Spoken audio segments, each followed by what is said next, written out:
Welcome once again to the world-famous Driving You Crazy podcast. This is the show where we talk about everything transportation, anything that gets you from here to over there, whether it be your feet, a bus, a Maserati, a Learjet, whatever the case may be. I am the traffic anchor for Denver 7 News here in Denver, Colorado, Jayson Luber. I am the pedestrian advocate, Joseph Peters, and Jason, I have put together my power rankings for favorite ways to get to work. Oh, really? Are you okay. ready for this? I'm ready for this. It goes bus, walk, scooter, bicycle, and car ahead of all of them at number one. Oh, so we did that in reverse order. Yep, all right. absolutely. So the car is number one. Car Scooter definitely number coming one. in at...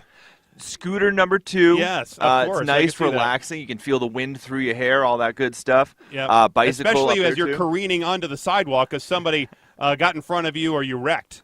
You just feel good. Yeah. You just feel good. Until you get all scraped up on the pavement because you just fell off. Right, and then walking is good too because it's a lot like scootering, sure. except it's slower. Walking's great. And then bus is last because there's so much walking associated with taking the bus. Yes, I'm not the bus fan. No, it's just not for me. We do have a huge show today, including an interview with a guy from the company Geotab, he's honestly much smarter than both of us combined. He's here to talk about congestion across the country. We'll talk about connected vehicles. That's what they do. They really. Geotab, they connect vehicles, and so they get all this analytic data, and it's really fascinating to see what the congestion is like in all these different towns across the country, and maybe we'll talk about what maybe any solutions that he has to all this congestion that we see every day. Yep, that's coming up in just a little bit, but I'm back. We took a week off. I was on sabbatical or on location on what else do we call it? On assignment. Yes, on assignment. Yeah, there you go. I was on assignment in Florida. So my flight was early on Monday when I left because I had all last week off. It was at 6:10 in the morning. Not so bad for me as we pretty much got up at my regular work time when I get up in the morning. So I was feeling fine, but everybody else at the airport seriously was acting like it was the end of the world to be up that early in the morning. By the way, when did it become okay for young girls to look like they just woke up 10 minutes ago? When they're catching a flight at 6 o'clock in the morning. I mean, they're still wearing their jammy bottoms. Maybe they upgraded to sweatpants. Don't limit this to the women, man. It's not like dudes aren't rolling up into the airport in their sweatpants. No, some of them did, and they just wore the hat. But most of the girls, they were them wearing their oversized T-shirt.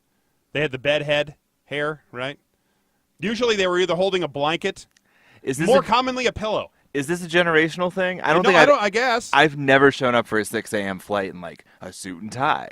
No, I didn't either. Or even like jeans. You know what I mean? Like, good luck getting me in anything but sweatpants. Well, now I was wearing, because I was going to Florida where it's going to be a lot warmer, and I didn't want to change, I was wearing a polo shirt and nice shorts and my sneakers. Sneakers, Jayson. My shoes. You got to wear flip-flops for the TSA line. No flip-flops. Now, here's the thing. Because I was flying in the helicopter for so long, what I learned is you don't want to be in an aircraft with bad footwear. Because if you need to get off of that aircraft for any reason, you want to have good footwear so you can get off of that airplane or whatever the case may be. I don't want to be walking across or running off of the wing without shoes on my feet, with flip-flops flopping off my feet into the Hudson River. What Mission Impossible scenario do you think you're going to get? Well, hey, maybe I'll be flying with Captain Sully, and I'd have to plunk it down into the river.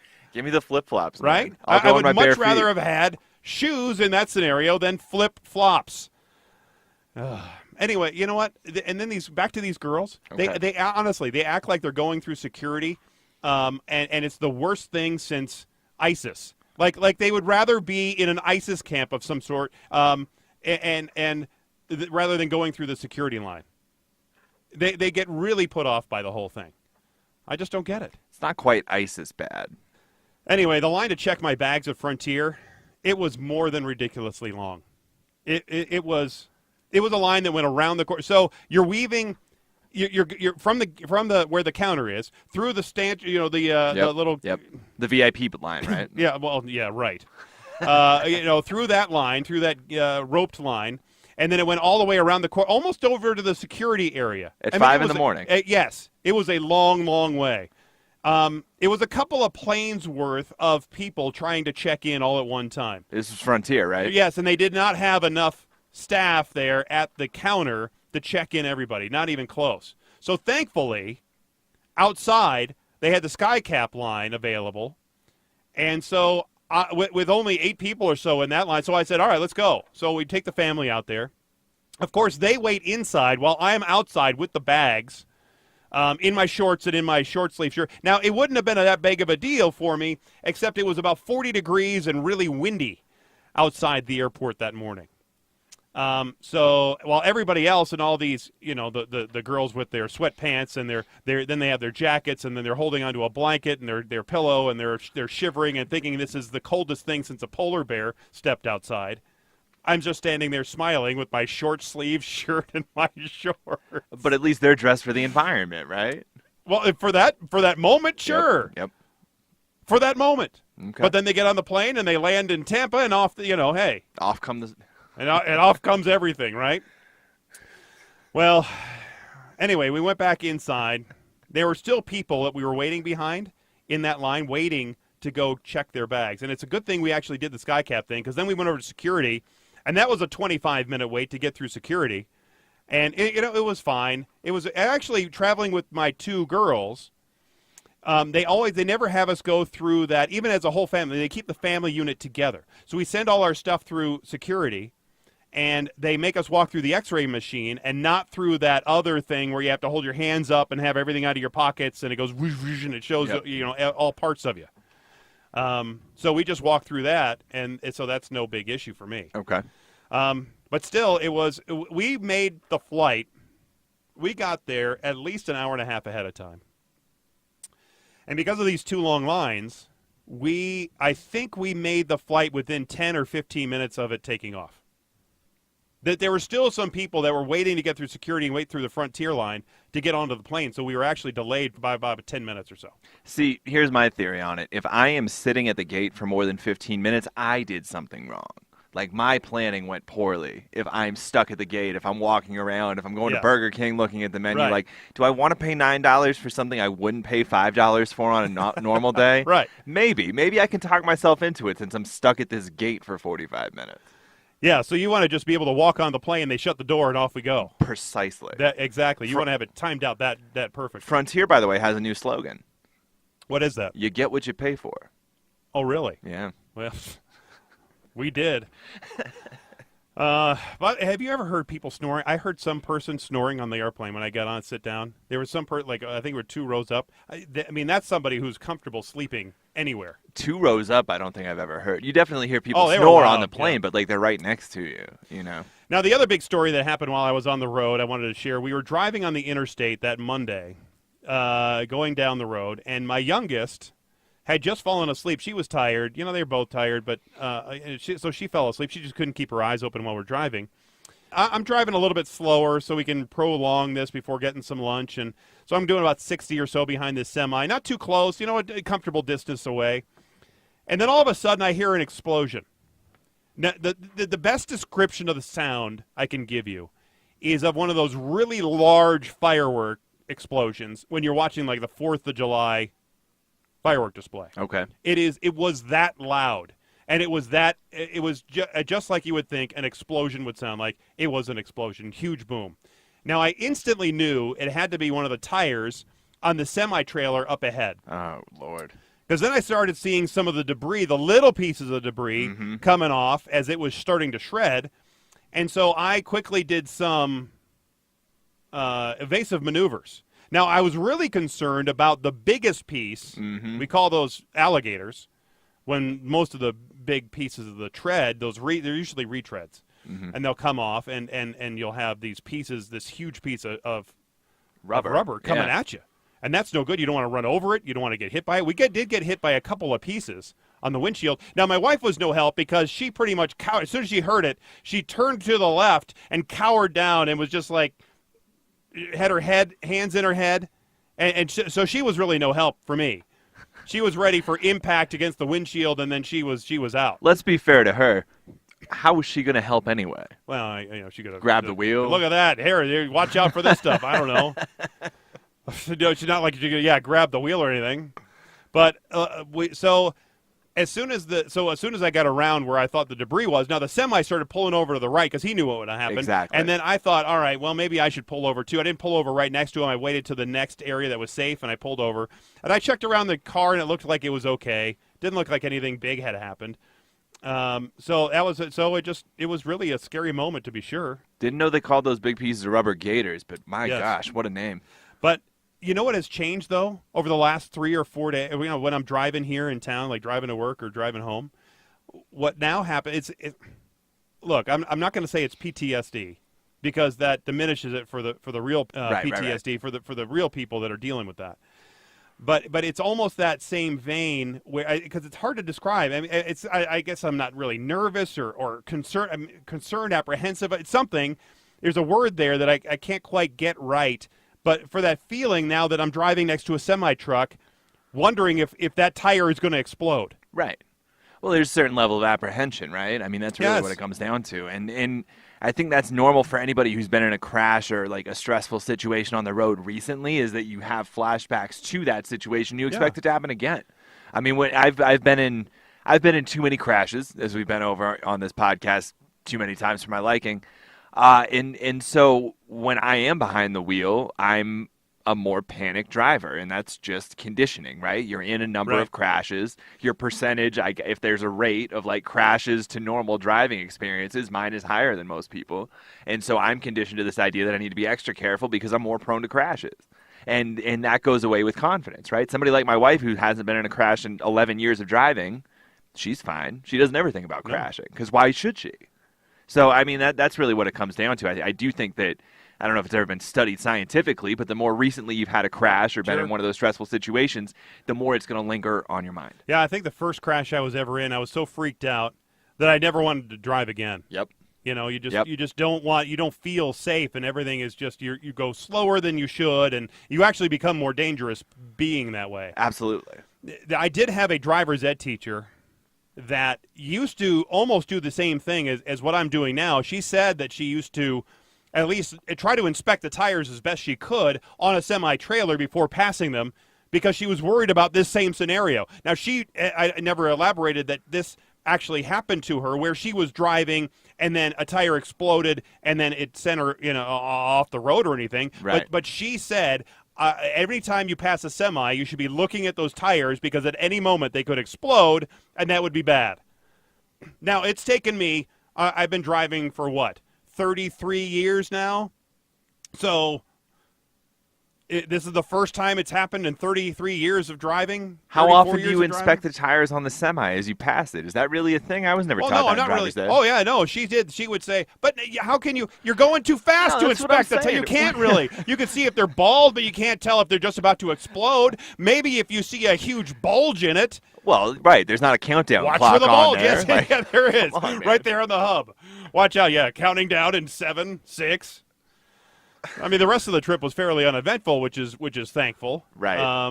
Did a little Disney World day and did some ocean days, but otherwise, Mickey's tires don't explode, believe it or not. No, and you know what? Going to the old Disney World, so you have to park forever out in the parking lot. And then you get on this stupid tram. I was going to say, talk about a place with a good tram system. And I'll tell you Disney what, World. they have some person in the driver cab thing, and then they have the the trains, the little things that everybody gets in, and then you have some doofus in the back that's trying to do jokes. Yep. That's all their job is to give jokes. The whole time you're trying to get over to the Magic Kingdom area. So you get dropped off, and then you got to go through security, and then you got to get either on the boat or the monorail that then takes you to the entrance to the Magic Kingdom area, which then you have to go through another ticket process, and then off you go. So it's not just running from the parking lot into the Magic Kingdom. It is a process. Well, yes, they are a well-organized process. Yes. Though. And what I will say is with the advent of social media, I know a couple of these cast members, and they all have Facebook pages and YouTube channels, and they're all putting their corny jokes online and putting together their own videos. So it's not like you have like a small cast of Disney characters like your Mickeys and your Minnies and your Goofies and whatnot, but now you have like Isaac Yankum, the guy sitting in the back of the tram that takes Yes. you from the parking lot to Magic Kingdom, and he's got his own YouTube channel. Oh, and he's perfect. busting out jokes and talking So- about all the fun people he met that day. So I can go back now and relive that experience over and over again. Without a doubt, you could be a cast member, Jayson. Oh, okay. There you go. I would really work that microphone pretty well, I think. There we go. Because you know that these people are using the same material over and over because they're getting new people all the time.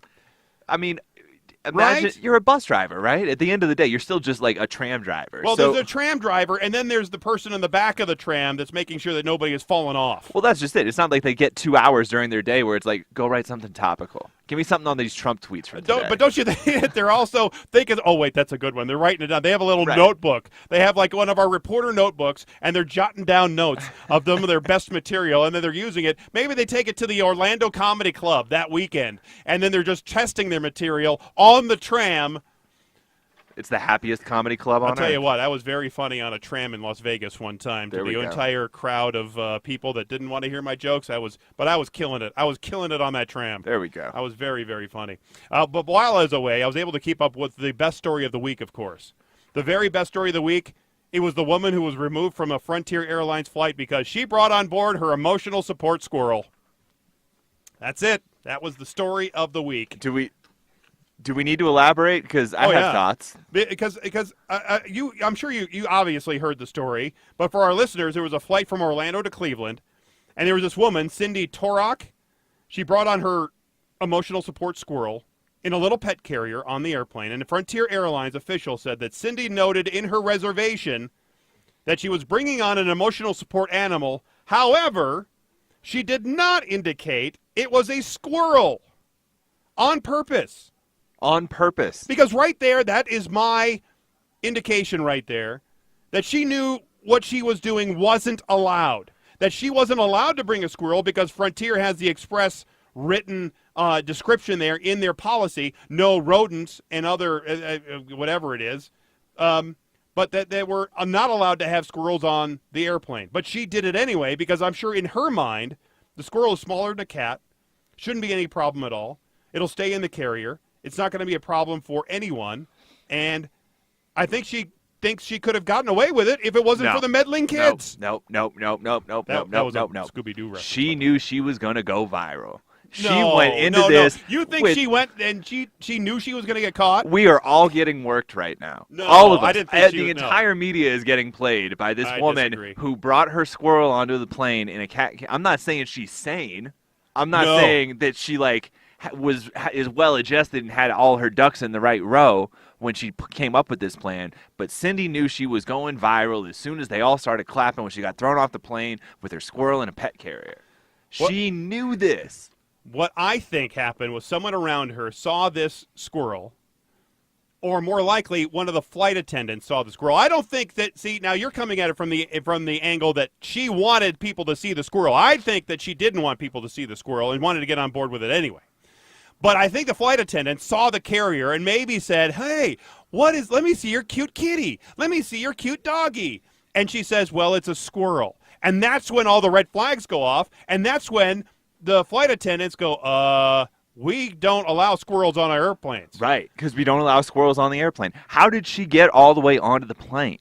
Because she could hide it. How do you hide it? How do you hide it from TSA? TSA doesn't care. They don't care what kind of animal goes through as long as it's probably not an elephant, but they don't care what goes through. It's the airlines that have the policy. So did she check a bag? Like, how did she check a bag and not have somebody notice, hey, let me see what's in your pet carrier? Well, no. So you take your pet carrier. You've seen the pet carriers, right? They're not that big. I have one for my cat, and it's enough to put the squirrel in. The squirrel's tiny, and you just take that, and apparently at the TSA, because somebody asked about that. They said, how did you get through the TSA? So you put the carrier empty through the X-ray machine, and so they X-ray it just like anything else, and then you take the squirrel through the metal detector. So this is the problem with America, is a lack of communication. Because if I'm a TSA agent and I see this woman come through the X-ray line and she's got a squirrel in her pocket, and I have access to her ticket record, I'm going to give Frontier a call. And I'm going to say, hey, there's a lady with a squirrel, and she's coming for your flight, I don't think you want this. TSA only cares if the squirrel is packing heat. And that's the problem. That's the problem. That's all they care about. If the squirrel has a knife or a gun, then they care. Otherwise, it's a squirrel and a lady, and off they go. No. We all got played, Jason. We all got played by Cindy and the squirrel. I don't think so. I really don't. I think what happened was the crew found out, and then the crew handled it. I think they handled it the right way, because once she was on board with the squirrel, they first asked and all right, now this is what she said to the people. Listen to this part of the story.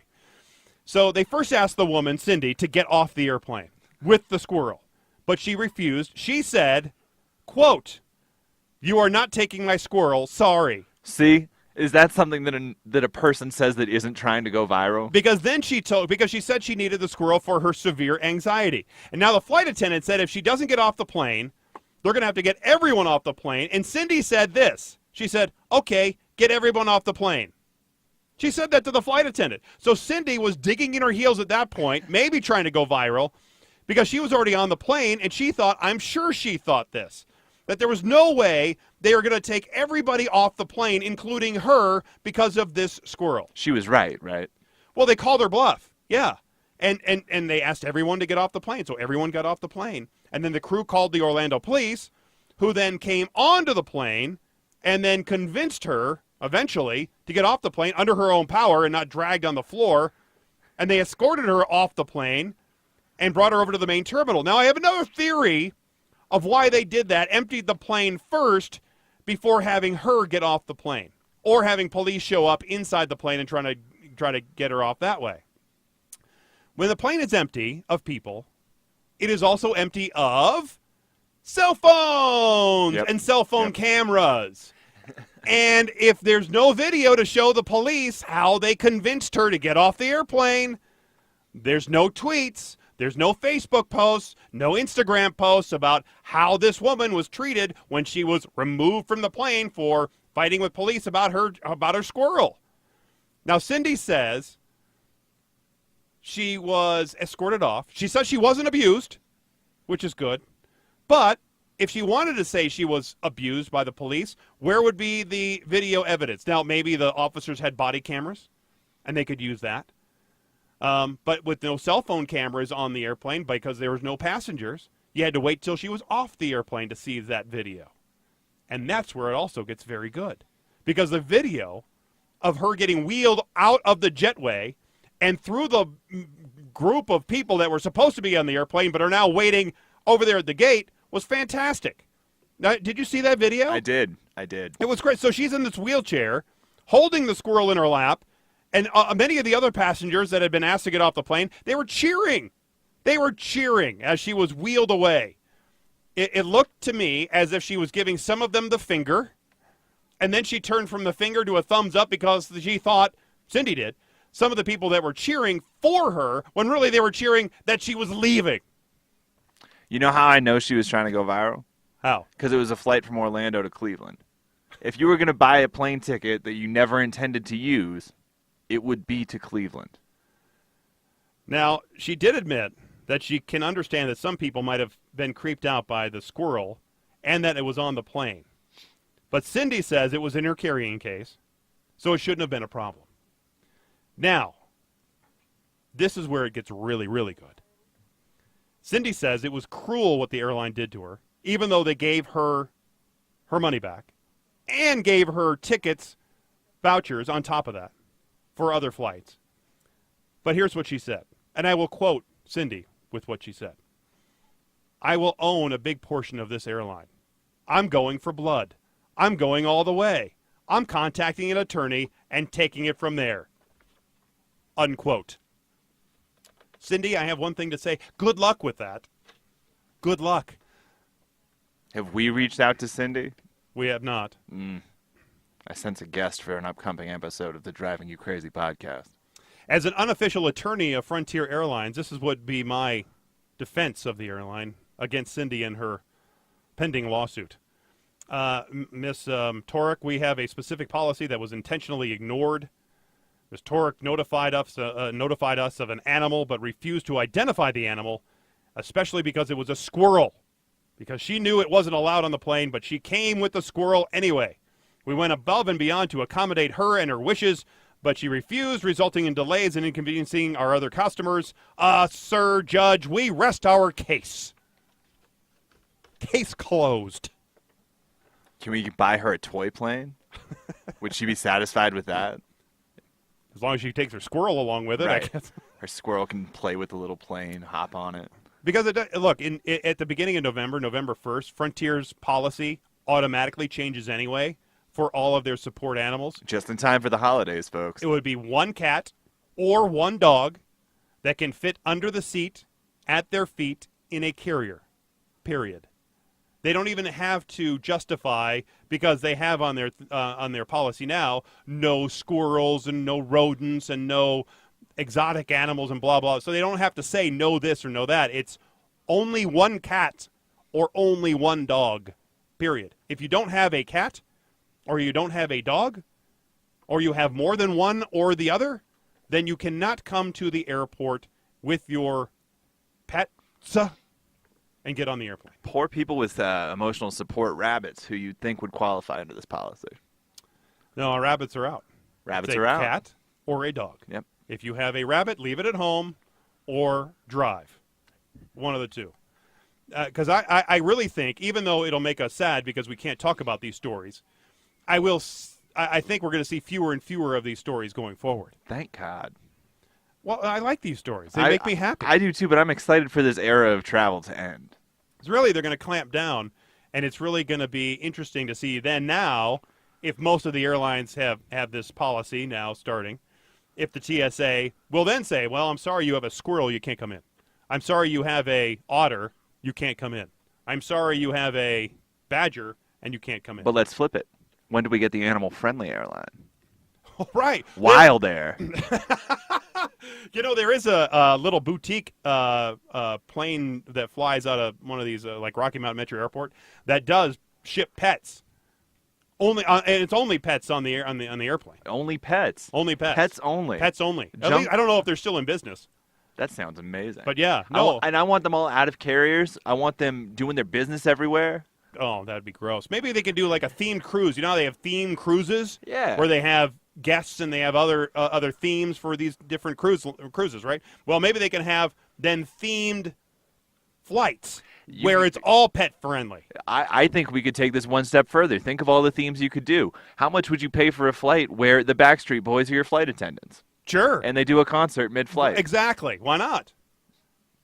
Even if it's bumpy, just, strap Whatever. them to the floor, whatever. Just show me the shape of your heart. That's all I have to say. I could finally bring my emotional support armadillo There we on go. the airplane, and when it balls up, I could throw it across to the person in the next aisle. Little armadillo basketball. Exactly. Why not have that? I think we're on to something there, Joseph. I really think we're on to something. While away, I was away at least, we stayed in this resort that had these villas. They had like a main hotel area, and then it had a couple of villas. It had 2 bedrooms in it, full kitchen, so we could make our own breakfast right there in the room. I like that. I like having rooms like that because it's nice for the kids. It's a good place to get to keep snacks for the trip, and nice place to go to the grocery store. You can get a few things and make a few easy meals, especially breakfast. It's actually easier for the kids as they're more finicky eaters than mommy and daddy are for certain meals.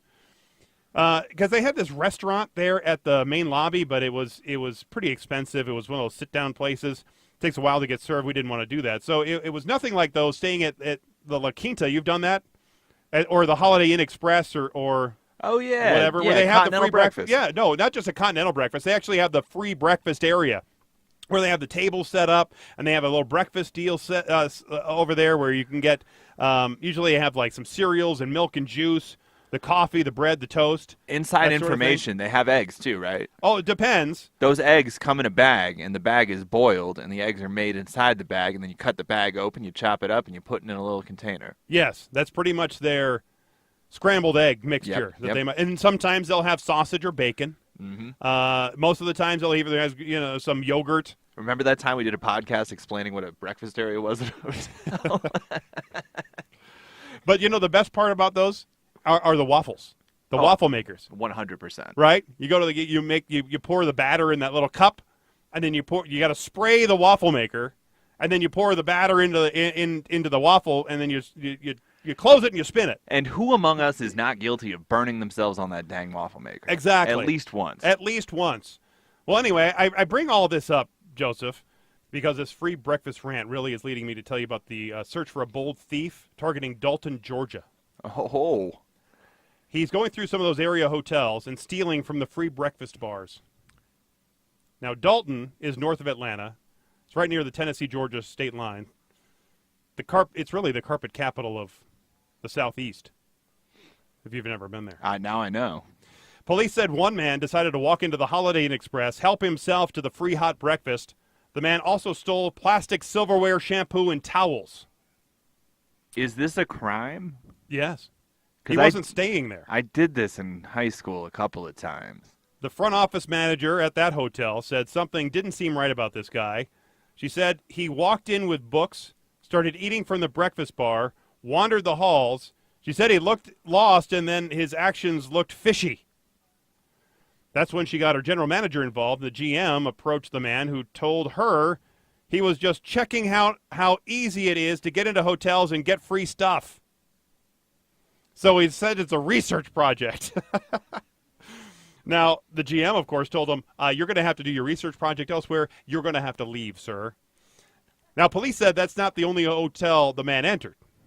The next day, the same man snuck into one of the rooms that was being cleaned at the Quality Inn. He was there for roughly an hour before the hotel employees approached him. Officers said he was bold enough to hit another hotel the following day, and he told the clerk at the Super 8 that he left his cell phone in the room and asked to get it back. They told him they would call the police. No one has seen him since then. If nothing else, it should tell you the clerks are actually paying attention who's coming in and going at these hotels.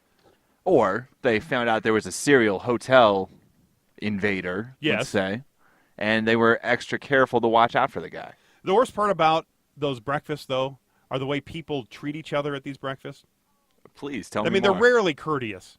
You've seen this. I mean, they scramble for position to get what they want because they have to have it now. It's a free breakfast buffet, and dang it, you're not going to get in front of me so I can get my waffle or my yogurt or that toast. I need it now. I mean, honestly, it's much like their behavior is hunt to kill. They're hunting for food, and then they're going to kill it and eat it. You put people in a room full of free stuff, and this is what happens. Yes. I mean, they walk up and down looking at what they want. Then they spot it. They go in for the kill, grab it, get it on the plate, go back to their seat, gobble it down as they're peeking back up, looking to what else they might score. And they usually eat more than they really need to at these buffets. I feel like we have very dramatically different experiences with these buffets. Every time I walk into one of these things, I look around and I'm like, there is nothing I want here. Well, I usually just like to get the yogurt and the granola and maybe some cereal.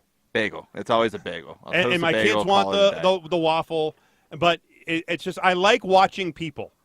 Mm-hmm. I just like watching people. It's one of the few places you can go to where you will still see people reading the newspaper. Because there is always an issue of USA Today out on the counter, and that's the easiest thing in America to read. It's easier than reading a kindergarten textbook. And so people are just sitting there with their easy-ass USA Today, flipping through the pages and eating their waffles and their bagged eggs. Who doesn't love some bagged eggs? Mm.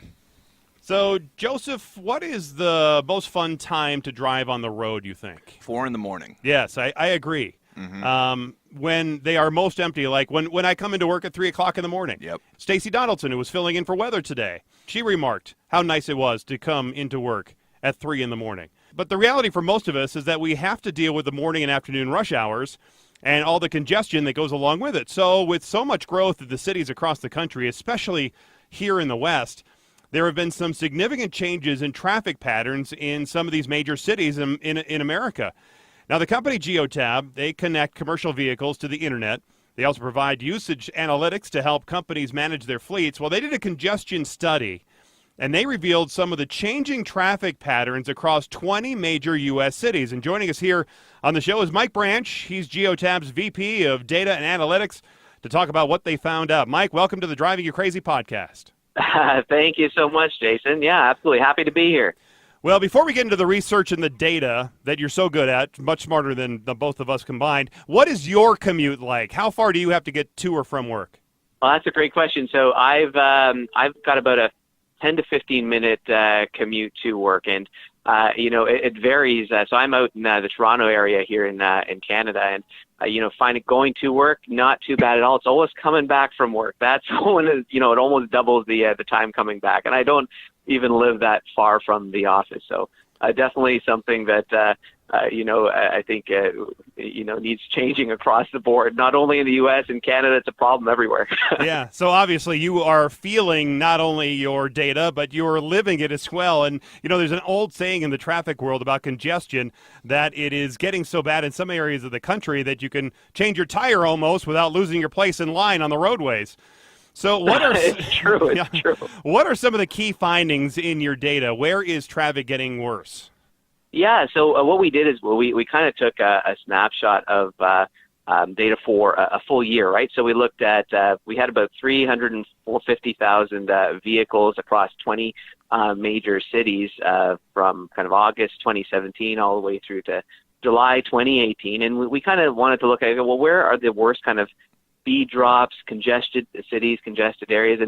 And like you said, we looked at the kind of the top 20 cities out there in the U.S. by population, and uncovered that I'll just kind of give some quick highlights. The top five from a congestion perspective actually ended up top. The worst one was Boston, and that was about a 40% speed drop from kind of the fastest flowing time frames for a specific what we call a geohash, which goes down to like about 150 meters by 150 meters. So we can track kind of vehicle movement patterns at this really hyper local level. So we saw a 40% speed drop, and these typically happen for the most part throughout the evening hours. So I guess it kind of dovetails well with my experience driving too. In the morning is bad, but in the evening is usually worse. And we saw that trend across the board in all cities except for Baltimore. Baltimore was interesting. It definitely wasn't on the worst hitters list, but it was down at about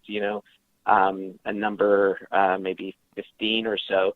And the worst speed drop we saw happened in the morning for Baltimore. Every other city was in the evening, either between 4 and 5 or 5 and 6. Again, Boston topped it out. New York was second, and Miami, Washington, San Francisco were the rounded out the top 5 there.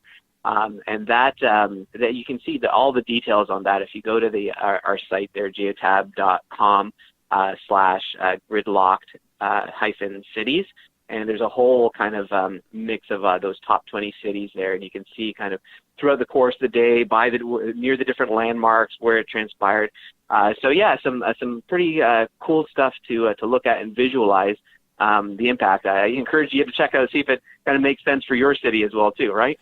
Exactly. By the way, we'll, on a whole separate issue, we'll forgive you, since you are in Toronto, we'll forgive you for using metric system instead of the imperial system. Yeah. No, my apologies. I always have to tweak my brain. I still can't get the conversion quite right. No, that's okay. Completely okay. So did you find any, in your data, did you find any of the congestion areas in the cities, were they changing, or are they pretty much staying the same for the most part within those cities, or is congestion within those cities changing in the dynamics of maybe where people are moving?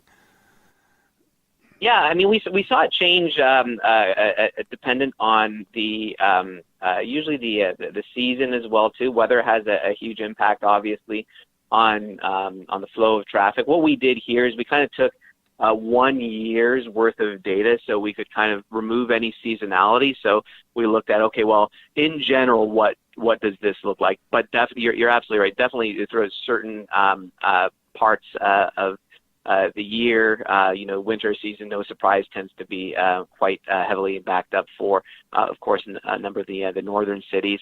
So yeah, that definitely had a big impact. And but what we looked at here was, let's remove seasonality from it. In general, over the course of the year, what does this pattern look like? So I think what we'll do again too is we'll maybe run the same study next year and see, okay, well, did things change, right? Obviously, a number of different factors can impact that. And the nice thing about the data is that yes, it is commercial vehicles that we have that are connected to the net via the Geotab device, but a commercial vehicle sitting in traffic will be the same as your eye sitting in traffic, right? So it gives us kind of a bit of a proxy for what's going on in and around the cities, yeah. Now, with Denver specifically, I noticed that there's that speed drop between 5 a.m. and 8 p.m. The speed is dropping greater than 10%, anywhere from like 10 to 30%. Is that sort of curve what you're seeing in all cities, where you're seeing that speed drop really start in the morning and not end until night with no break in the middle? Yeah, I mean, it does definitely depend on the city. I mean, you look at cities like San Francisco, as a for instance, you see it heat up quite like it is pretty consistent throughout the course. They definitely, you'll see a massive increase in the morning as it kind of lights up around 7, 8, 9, and then it dims down a little bit and then just gets really red in the evening. And I mean, that's kind of conducive. I mean, it's similar to up here. I mean, I remember traffic going into Toronto. We're in the suburbs of Toronto, so about 30 minutes away. I remember being able to get into the city, 20 minutes, no problem. That was maybe 10 years ago. Now it's taking me almost double that to get in there. So population growth, the infrastructure, as well. So we've got 3 lanes going into a major city, right? And not to mention the construction that happens. So there's so many different issues. But yeah, you're right. You do see that kind of sustained, gridlock almost throughout the course of the day. It's not nearly as bad as on the 2 ends of the spectrum, and then it kind of lessens in the evening. But like to have to wait until 8 p.m. for things to kind of calm down, it seems it's crazy, right? Mm-hmm. Mm-hmm. We're talking to Mike Branch, Vice President of Data and Analytics for Geotab, about their findings about congestion across the country. Do you think, Mike, that this is just a function of maybe a better economy here in the United States, maybe the growth of the economy here, or is there something else going on? I mean, obviously, the growth in Canada is maybe you could attribute some of it to now legalized marijuana up there. We've seen what that has done to our city over the last several years. No big deal. Yeah, no, right. So do you think this is all about growth? I definitely think growth is a huge component of that. And now you've got so much from a commercial standpoint as well too. Everybody is ordering online, right? E-commerce has gone through the roof. So there's a lot more deliveries, hyperlocal deliveries happening across the board. So I think that contributes a bit to it as well too. Growth in a lot of these urban areas. A lot of youth do want to live downtown in the downtown core. So there is a lot of there's a lot of movement to these large metropolitan areas. And I mean, we're looking at, different ways that we can help from a congestion perspective as well. So yeah, we have, it's commercial vehicles that we're plugged into, but even still there's different ways that you can leverage this data and analytics to help out these cities, right? In these the times of need. There is, but I think my read on it, and let me know if you feel the same way, this is the new normal. I mean, this is just the way it's going to be, where speeds are going to drop in cities until there are really massive transportation overhauls. Doesn't that seem like what the data reads to you? Yeah. I mean, it is a bit of a new norm. I think you're going to see some of that shift with autonomous vehicle adoption, but that certainly won't be ubiquitous for, I think, a long time. Although we've got a number of autonomous vehicles kind of being tested across the globe right now, I think ubiquitously it's going to take a while for that shift to transpire, and that'll be nice, because the amount of times you look out in your parking lot and see just vehicles sitting there. The utilization rates are just so low, and that shouldn't be the case, right? For optimal driving patterns, these vehicles should be used across the board. As EV infrastructure gets better as well too, I think that's going to add to a lot. But this is not a quick change. I think it will be a gradual change, and there are things that are coming to play with kind of vehicle to vehicle and vehicle to infrastructure communication, which can help ease that pain. And we're doing some kind of cool things in Detroit right now, where we've looked at things like freight signal priority. How many times have you been stuck behind one of these huge Class 8 heavy-duty vehicles and it can't get through the light? And geez, if that light just extended for an extra 5 seconds and this guy got through, I could get through, and life would be a whole lot easier. So we've looked at some interesting studies where we actually have deployed within a few corridors in Detroit and looked at, okay, if this Class 7 and 8 heavy-duty truck is approaching the intersection and the light is about to turn yellow, let me extend that light by 5 to 10 seconds green so that I allow that vehicle through. And we looked at the impact that had in those areas, and it was pretty tremendous. The number of stops that a vehicle would have to make was reduces emissions, reduces congestion. Obviously, you can't do it all the time, but between communicating from the device in the vehicle all the way through to the infrastructure and determining, okay, well, is it safe for me to extend this light at this point in time? And do so. The impacts were pretty phenomenal. So again, these are all things that are in pilot stage, and you'll see some of these happening within cities as we try to figure out ways to allow movement of vehicle throughout the city a little bit more easily. Yeah, because it seems like you're on the forefront and the front edge of all this autonomous vehicles, because you have devices in all these fleets and all these vehicles really across the country that's collecting this data, then sending it back to your massive computers. And it seems like what Geotab is doing here is really some of that first work to get us on the road to autonomous vehicles. We have contended that it's going to be years and years, probably a lot longer, to get autonomous, even get partial autonomy going in some of these big cities. But what is your take on that? Yeah, no, I think it's going to be a long time before. And my take on it is I think it will happen in like small pockets of cities as well, too. So you may have an area that is cordoned off as, autonomous driving only. But I mean, you got to wait for legislation to catch up as well, too, and not to be driven by the state. It has to happen kind of at the federal level. So can an autonomous vehicle drive from, California all the way through to Washington State? And is it properly licensed and regulated? So, I mean, there's a lot of things that still need to happen. But in the meantime, there are these technologies that can help advance, the vehicle-to-vehicle and vehicle-to-infrastructure communication, even without the vehicles being fully autonomous, right? To make them location aware and to make the intersections that much smarter, right?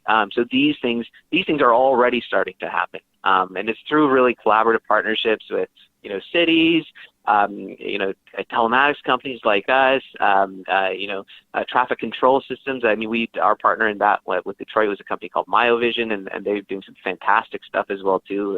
Had their world's smartest intersection on display at the Detroit. It's a conference there. So these things are happening, and it will pave the way for autonomous vehicles and that happening more ubiquitously. But I think that's still a long ways off. People think it's around the corner sometimes because you see these things on the road, right? But until it's ubiquitous, I think you're still looking at least 10 years out, longer than that, I would say. And you still see some of the technology, some of the little bit of the technology from, really cruise control is a part of autonomous technology. And I think as people start to use that a little bit more, maybe we'll see people getting more comfortable with it, because we've talked about, Joseph, I have on the show here, how most people in the United States are not quite comfortable with just jumping into a fully autonomous car just yet and letting it do the driving. And I think that's going to take some cultural shifting as well.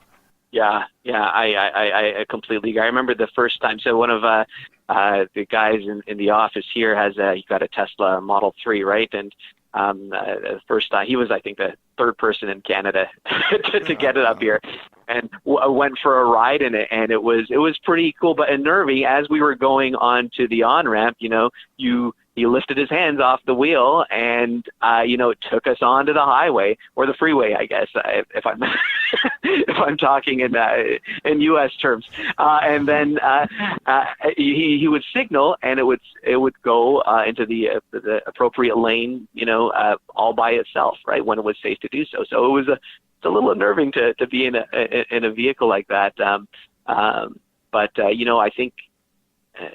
This is going to be the way of the future, and these are going to be baby steps we need to take to get there. And there will be a shift from a technology perspective, a shift from, just people willing to accept that this vehicle is making some decisions for them, right? And it's not going to be an easy path, but I think it's the right way to go for for us in the future here. So until we get to that point where the cars are driving themselves, and since they could all drive at the perfect speed, never break the gap between them, then traffic would flow at a great pace. What do you see as maybe the shorter-term solution, or maybe even a longer-term solution to all this congestion that we see across both Canada and the United States? More roads, forcing people to use transit. Is there any kind of is there a perfect way out of it, or even a not so perfect way out of this? I think there's a combination of different tactics that people can put in play. I mean, just speaking from the commercial standpoint, obviously commercial vehicles occupy a lot of space within a city and do lend themselves quite a bit to that congestion as well too. And looking for things like common freight paths, right? So and the utilization of those vehicles. Do I have 100 Class 8 heavy-duty trucks delivering to similar areas on a daily basis? Is there potential for cargo share and freight consolidation? These kinds of things. I know New York back a couple of years ago did a really interesting thing and had their off-hours delivery program, right, where they would incent receivers to say, okay, well, yes, I will now receive my shipment during off hours, and as a result, the carriers can get there much quicker, right?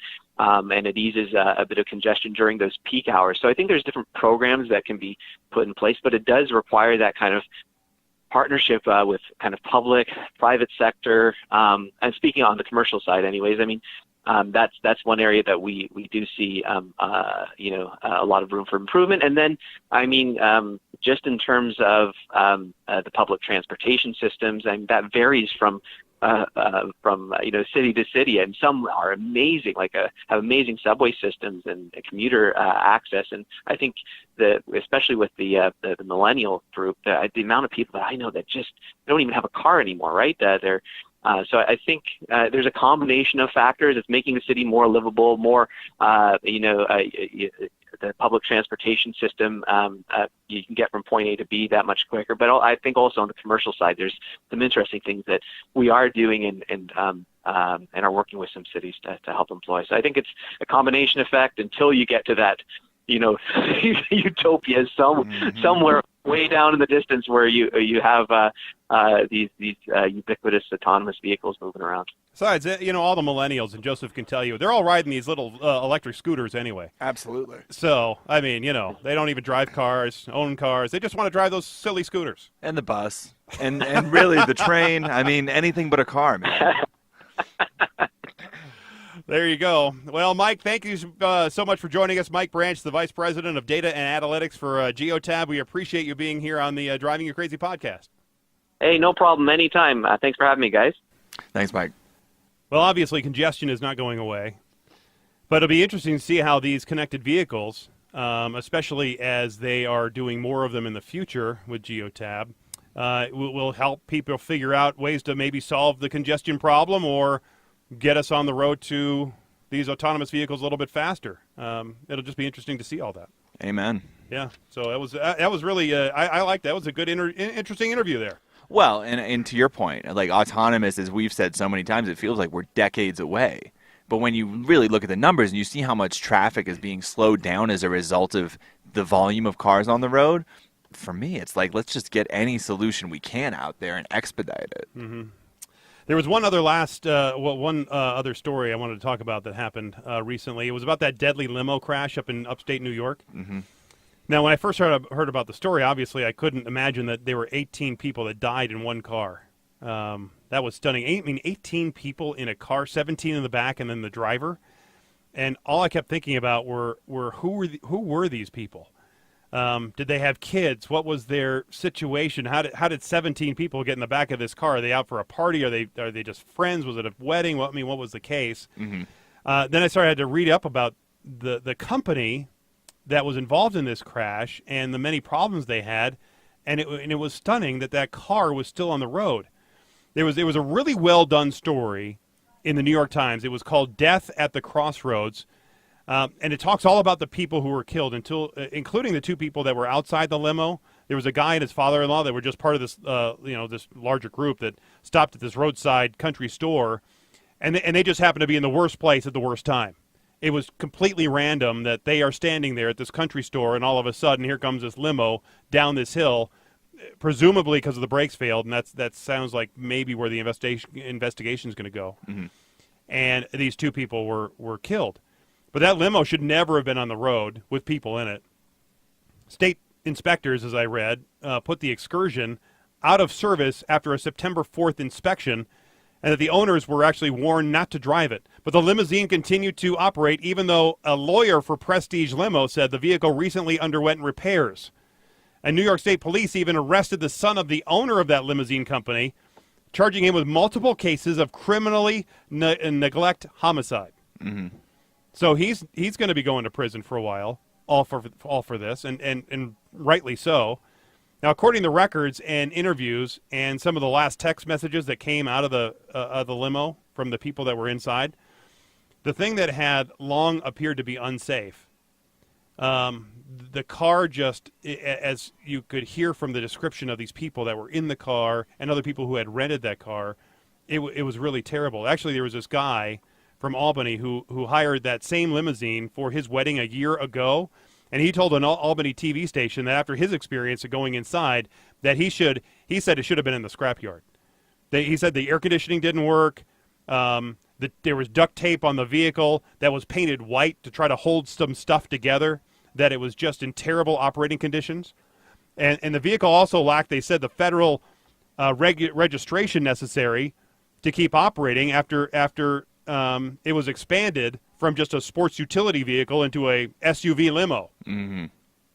Basically, the limo company continued to disobey state orders and to stop using it, and they continued to use it.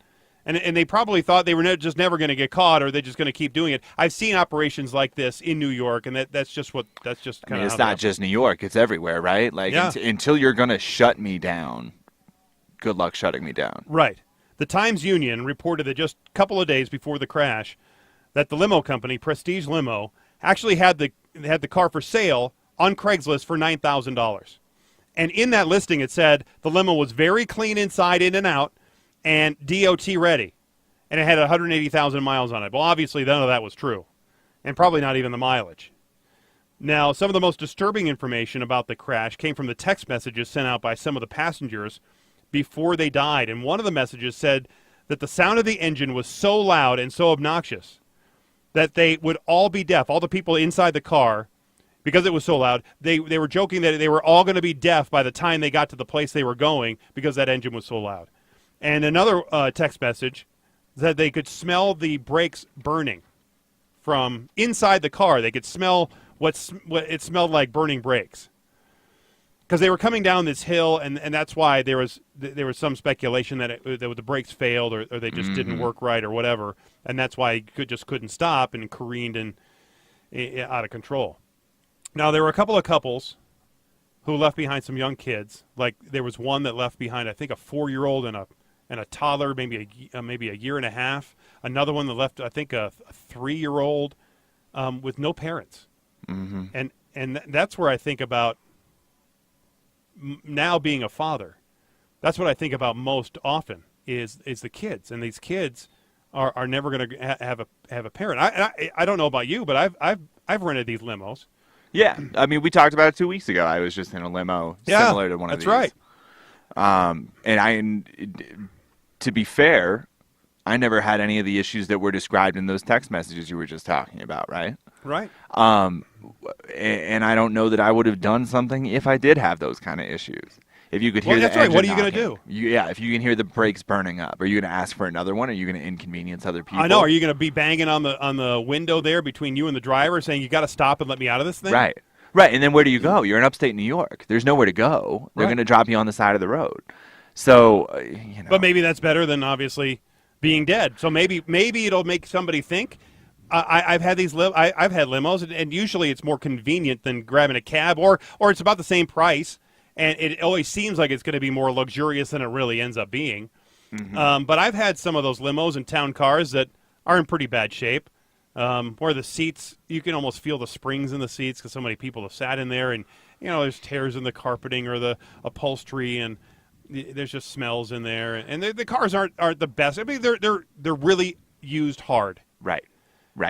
And so they're not going to be as good as your car that you get into every single day. Well, and really, I mean, you would think that the service life on them needs to be replaced every 3 to 4 years because of how much wear and tear. It's a professionally used vehicle. You're going to put hundreds of miles on it, theoretically, every single day it's in use. But I guess you got to put the blame on the driver, because the driver knew about these problems. The driver knew that the brakes weren't working right and probably should have done the right thing and pulled. I mean, that person was responsible for all the people in the back and should have stopped and said, I'm sorry, but we can't go anymore because the brakes aren't working right, or this thing isn't working, or the engine sounds like it's going to explode. We should all. It's better if we just do something else. I think you have to wonder how many times he had been in that same vehicle with the same brakes that weren't working and just drove it anyway. And because he was maybe under pressure, that was the one job he had, the one job he could keep.